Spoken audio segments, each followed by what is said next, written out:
Hello everyone, welcome to my Dhunuba YouTube channel. আশা কৰিছো আপোনালোকে ভালে আছে, মইও ভালে আছো। আজি ভিডিওটো বহুত ধামাকা হ'ব গৈ আছে, চাই থাকক আপোনালোকে। আৰু মই আজি বহুত ঠিক টাইমত পাইছো, মানে মই ঘৰৰ পৰা আহিছো যে ধুনুবাহঁতৰ ঘৰ আমাৰ ঘৰটোৰ ওচৰতে, মানে ধুনুবাহঁতৰ ঘৰতে আহিছিলো। আহি দেখিছো ধুনুবাই পিঁয়াজ, নহৰু, আদা কাটি আছে। এয়া ধুনুবাই পিঁয়াজ আলু কাটি আছে। ধুনুবা কি বনাইছা? আজি মুৰ্গী মাংস বনাম, লোকেল মুৰ্গী। পিঁয়াজ কাটি আছে এয়া ধুনুবাই। গতিকে আগলৈ ভিডিঅ'টো চাই থাকক। এইফালে মই আলুখিনি কাটি ল'লোঁ, দুটা ডাঙৰ ডাঙৰ আলু লৈছোঁ, কাটি ল'লোঁ। তাৰপাছতে ইয়াত এতিয়া নহৰু, আদা, পিঁয়াজ মই খুন্দি ল'লোঁ। তাৰপাছত ইয়াত পিঁয়াজ কাটি লৈছোঁ আৰু এইফালে মাংসখিনি আধা ঘণ্টামান মই মিক্সাৰ কৰি মই ফ্ৰিজত ৰাখিলোঁ। মাংসখিনি দিয়া হৈছে আপোনাৰ পিঁয়াজ দিছোঁ, হালধি অকণমান দিছোঁ, তাৰপাছতে দিছোঁ ধনিয়া পাউডাৰ, জিৰা পাউডাৰ আৰু অকণমান লাল মিৰ্চ দি দিছোঁ। এতিয়া মই এনেকৈ মিক্স কৰি লৈ আৰু মিঠাতেল অলপ দি লৈছিলোঁ, নিমখ দিয়া নাই। এনেকৈ মিক্স কৰি লৈ মই আধা ঘণ্টা ফ্ৰিজত ৰাখি দিলোঁ। তাৰপিছত এতিয়া মই এইফালে কেৰাহী পাতিব লৈছোঁ। এইফালে তেলখিনি ধুনীয়াকৈ গৰম হ'ল। এতিয়া মই ইয়াতে জিৰা কেইটামান দি দিম। তাৰপিছতে মই শুকান জলকীয়া দুটা লৈছোঁ, শুকান জলকীয়া দুটা দি দিছোঁ। এতিয়া মই কাটি থোৱা পিঁয়াজখিনি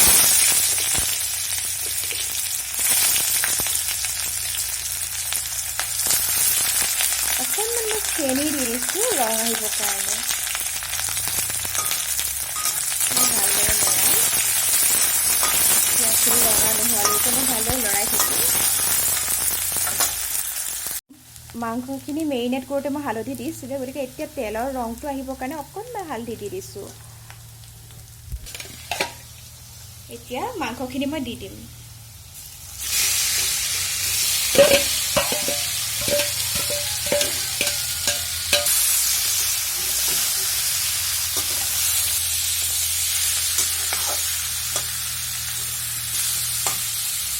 মই ধুনীয়াকৈ লৰাই ল'লোঁ মাংসখিনি। এতিয়া মই নিমখ দিম, নিমখ দিয়া নাই যিহেতু, সোৱাদ অনুসাৰে নিমখ দিছোঁ।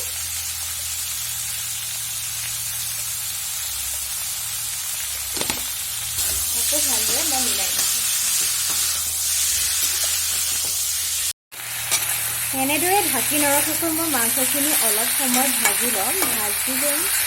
যেতিয়ালৈকে ৰঙা নহয় মাংসখিনি ভালদৰে নিসিজে, তেতিয়ালৈকে মই এনেদৰেই নঢকাকৈ মই ভাজি ল'ম।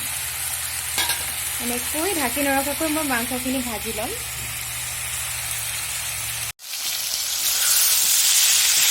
এতিয়া মাংসখিনি চাইছোঁ ৰঙা হৈছে ধুনীয়াকৈ। এতিয়া মই কাটি থোৱা আলুখিনি দি দিম। আলুখিনি দি দিম।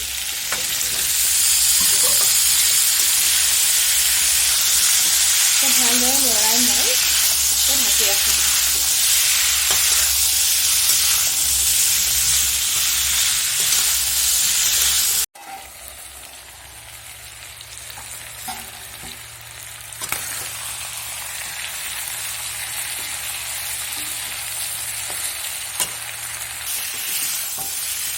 মাংসখিনি হৈছে, এতিয়া মাংসখিনিতে আপোনাৰ অলপ কেইপাতমান মান ধনিয়া পাত দি দিছোঁ আৰু এতিয়া পিঁয়াজ, নহৰু, আদাখিনি দি দিছোঁ।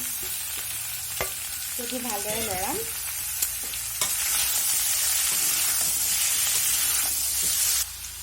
এতিয়া মই মিট মছলা দি দিম। মিট মছলা দি দিছোঁ। তাৰপাছতে এইফালে অকণ গৰম মছলা মই আগতীয়াকৈ দি দিছোঁ, আৰু মই আগত দিলে ভাল হয়, দি দিছোঁ। তাৰপিছত অকণমান ৰংটো ভাল আহিবৰ কাৰণে অকণমান লাল মিৰ্চ দি দিছোঁ কালাৰৰ কাৰণে। এতিয়া ভালদৰে লৰাম আৰু অকণমান সময় ঢাকি দিছোঁ।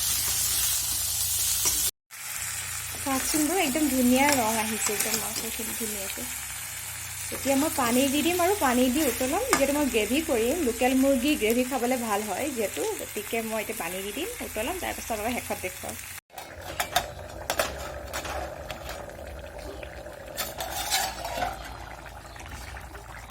মাংসখিনি একদম মোৰ হৈ গৈছে ধুনীয়াকৈ।